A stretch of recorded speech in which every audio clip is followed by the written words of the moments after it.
Hi, this is Stacey Tonkin with Beyond the Table, and we have a great special guest here today, Kelly Fisher. I'm sure everyone knows that she is one of the top players in the world. She has won over 30 titles just here in the US, and she's been playing since she was about 13 years old. She is going to give us some insight into her mental game. And before we do, I'd just like to see if she wants to say a couple of things about the last few tournaments she's been in and some of the impacts of the bigger events she's been in lately. Well, hi guys, it's a pleasure to be in here. Thank you very much, Stacey, for inviting me. It's been a long time since we've seen each other, but great to see you again also. I hope you guys tune in and enjoy what you see. Yeah, I think, for me, these last few years, I've had pretty good, decent years, really. Last year wasn't as good, but certainly the year before it, and obviously pre-COVID and just after COVID, I had a great year. So I think, I reckon the best time I had was right after COVID, where I managed to, believe it or not, win 10 events in a row. And I mean, that was pretty unique accomplishment, I feel. And it was just like I were on a roll, and no matter what I did, it was one tournament after the other, and the confidence that I gained seemed to just grow and grow per event. But when I realized it was so many events in a row, and I managed to get 10 tournaments in a row, so very proud of that. We can talk a little bit about the mental side of that, later in the show. And yeah, I'm pleased to be here. That's the most Great. important thing.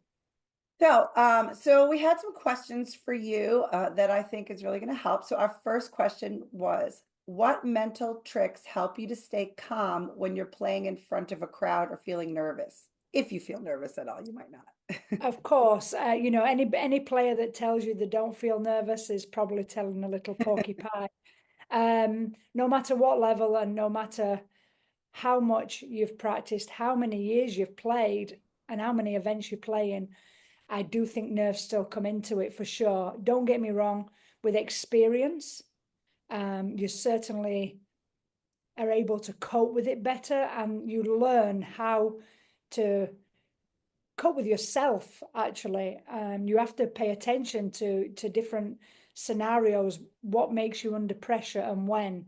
Is it when you look behind? Is it when you miss a shot? Is it when you're sitting in your seat? Is it when you approach the table? What part of the match or game is it where you become most nervous? Once you kind of figure out that, I think then you can start to try and different things. I mean, for example, I was very young back in the UK playing snooker, and my parents and my coach took me to a sports mental coach, if you like, or a Oh, wow. psychologist. Okay. Yeah, it was a sports psychologist, actually, that's the correct term. Okay. And yeah, this sports psychologist, the one thing I mean, I was a kid, but the one thing I took from that, and it still sticks with me today, is breathing. And he Oh, gave me various breathing techniques, because it's different when you're sitting in your seat compared to when you're at the table. Don't want to give too many of my secrets away, but it's certainly breathing is very important. yeah. But first and foremost is being aware of at what moment do you get the most nervous. Once you've figured that out, because a lot of people, is it on the nine, or if you're playing nine ball, is it on the eight if you're playing eight ball, and so on? Or is it when you're sitting in your seat, after you've missed a shot? Yeah. Everybody's very unique. But the Okay. second thing I'd like to say is, in order to help control and improve on that area of your game, you have to put yourself in that position more often. So a Yeah. lot of players that just practice and play once a week, twice a week, and get nervous when they have a league match once a week or whatever, Right. you need to put yourself in a match situation more often. I don't necessarily want to, promote gambling at all, but if you do play for a little bit of money, against your friends or against people that can put you in that pressured feeling, Yeah. then that certainly can help you improve that area of the game, or go to more events, play more tournaments, play more league matches, whatever it is that's holding you back or that's creating that nervousness. You have to put yourself in that position to learn and it gain the experience to learn how to deal with Yeah, it. yeah, you push your ceiling, right? Like, so Correct. keep pushing Correct. So, and then obviously, being aware of what makes you nervous and what moment is it that you're most nervous about, and try and focus on, even in practice, for example, some players I've heard, not myself, but some players I've heard, the shot clock, that puts them under pressure. It's not necessarily nerves, but it puts them under a rushing feeling, Right, right, and they right. miss silly shots. So the top professionals that have that problem, you'll find in their practice room or in the pool hall, they've got a shot clock Yeah, there, yeah, and they'll practice for hours and hours against the shot clock until they get used to it, until yeah. they can adapt and deal with that situation. So Okay, that's the most important thing. And put all that together that's and you've great. got it, you've nailed Yeah, it. that's like a good foundation to even just like start, because a mental game is so in depth, like you said, that's like where you start, right? Like breathing, That's right. and then like The thing learning. is, me and Alison Fisher have said collectively we've got over 70 years of experience. I've been playing So crazy. 30 something years total from when I was 12, 13. He also has been playing 40 something years. And we can put them years together, over 70 years of playing, practicing, training competitively. And even still, there's no trick. We don't know the magic answer, how to play at your best all the time, how not to be under pressure, Right, there's no answers, there's no tricks, there's no magic. All you can do is do your best at that moment, at that time. So one last thing I'd say is, while you're at the table or while you're in a match, I always try to stay present. I don't try and look back on the mistakes I've already made, and I don't try and look forward onto what I wish. I hope I win. I hope I don't lose.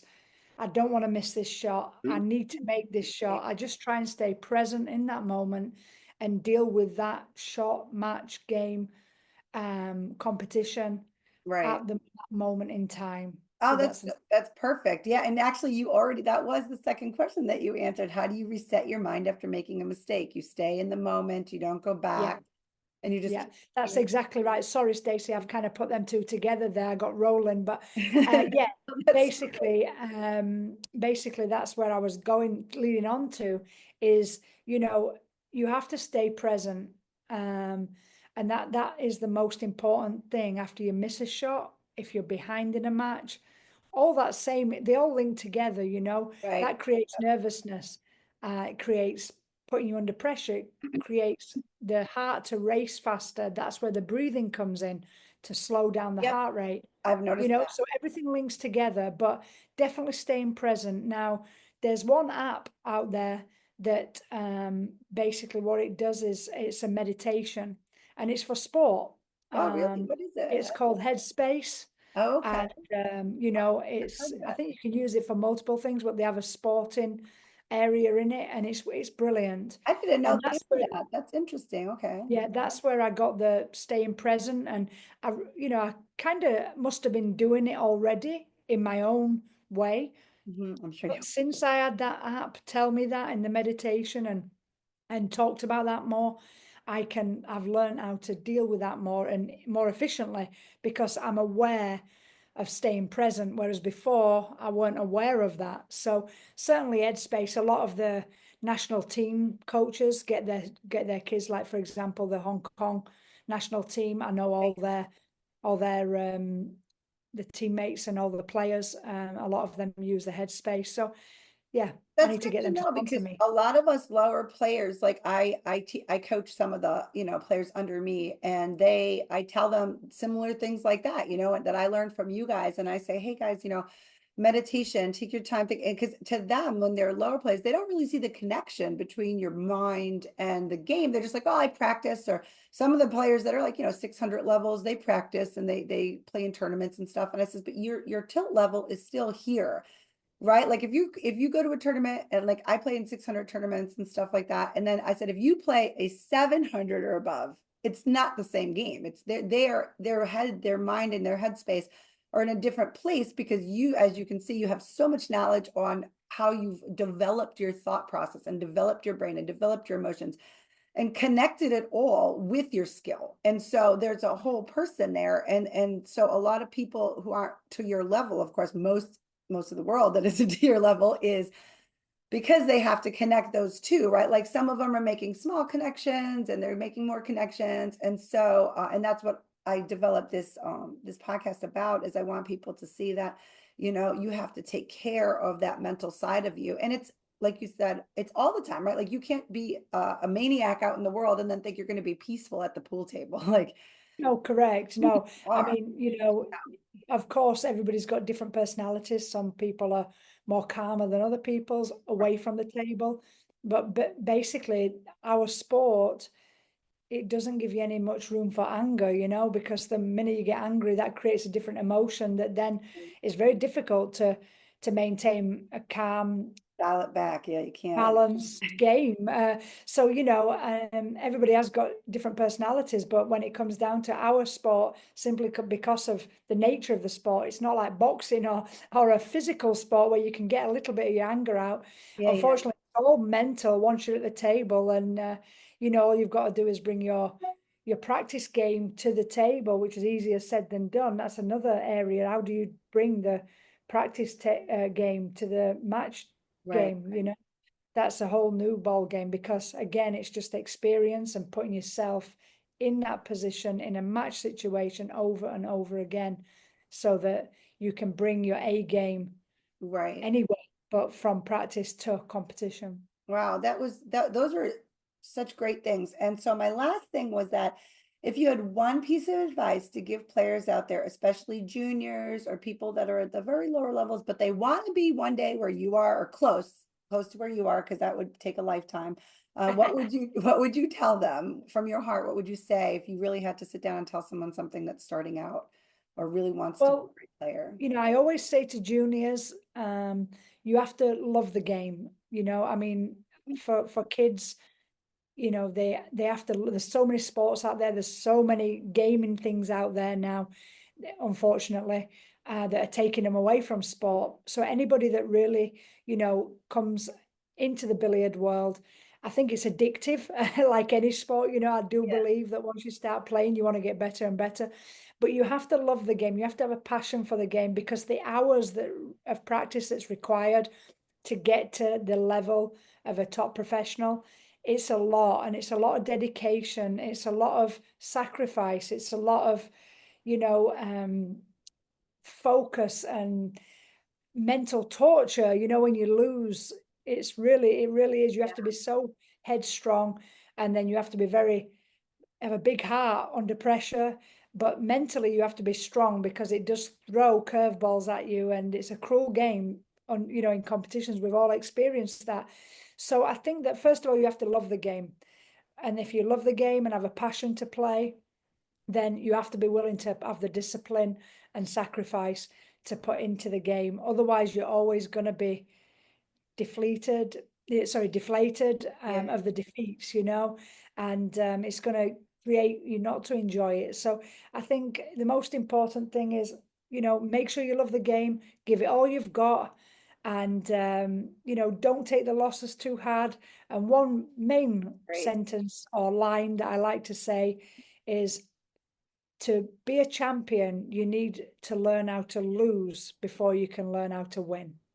That is that is the best. That is a great like ending note, because I'm glad that you said that, because I've learned that from other players like you and other players that have told me in the past. And I tell a lot of the lower players that I say, if you lose for every reason there is to lose, then you don't have to lose, right? Like, and you just have to appreciate losing, because it's a catalyst for getting better. And if you love the Well, game, you have to that's love, right. right? You have to love the misses as much as you love the makes, because Well, that's how the thing is, what people don't realize is, if you didn't miss, how do you learn? You learn from your mistakes, you learn from the losses, then believe me, I missed a 9 ball in the World Championships to get to the final. It was in the semi-final. I was on the hill, and I missed the 9 ball. And if I rewind back to playing Allison in the US Open back in 2007, I made the 8, but my cue ball, the 9 ball was nearly near the spot. and I made the 8 in the side, and the cue ball hit the 9 and scratched in the corner. Now, every Oh, time I mean, obviously I was distraught of losing that. That was on the hill again too, and then she oh, broke and ran, oh and God. we won the US Open at that point. So I was absolutely gutted. But now, all them years later, that was 2007, and we're now in 25. Whenever I have that similar shot, I remember how to avoid that 9 ball. If it's in the same layout or similar layout, I know how to avoid that 9 ball. I'm not saying I will never do it again, but I don't believe I have done that same similar shot again. Right. And I'll do everything to avoid it. So that stuck with me, That's but in a positive way, not in a negative way. right. Same with the last year in the semi-final against Soa when I missed a 9 ball to get to the final. Wow. Now, again, I am going to miss that 9 ball again. I know I am. But I'm more careful. I remember getting down, and I decided initially to play it with stun draw around the 2 angles. And while I was down, I changed my mind. I thought, no, just roll it in, like just pot it plain ball, make it Okay. plain ball. And because I changed my mind at that last moment, I missed the shot. I got down on the shot, Yeah, allowing to stun it in around the angles with probably a little bit of left. I know And exactly I what you're talking decided about. to play plain ball. And in the end, I missed the shot. So again, I learned something from that. Yeah, I'm not to say I'm never gonna change my mind again, but I won't do it as often. It's stuck with me, but for positive reasons. yeah, And that's how you've got to learn. So back to that one line that I said, or that one right. sentence is, you've got to learn from them mistakes. You've got to learn from them losses in order to learn how to win and to learn how to be a champion, because you're going to lose. And if you can't learn how to lose, Yeah. then you'll keep losing and you'll probably quit. So Oh God. yeah, yeah. Thank you. Learn how to Thank lose you for to learn how to sharing be a champion and win. all of those stories and all of those misses, because like that's so important for us to hear that us lower level players, when we do that, that is where we're going. So thank you so much for being No with us problem. today and for sharing all of this. And we're looking forward to seeing you in your next event. I'm sure that you're going to continue to win and do great. And Well, thank you. And I just want everybody to know, I wish I was here in this sunny beach with the palm trees and everything, but unfortunately I'm not. But it does look good, and I hope you all like it. And again, thank you, Stacey. Great seeing you again. And I hope you get many viewers tuning in, and we'll do another one later. super. Thanks again.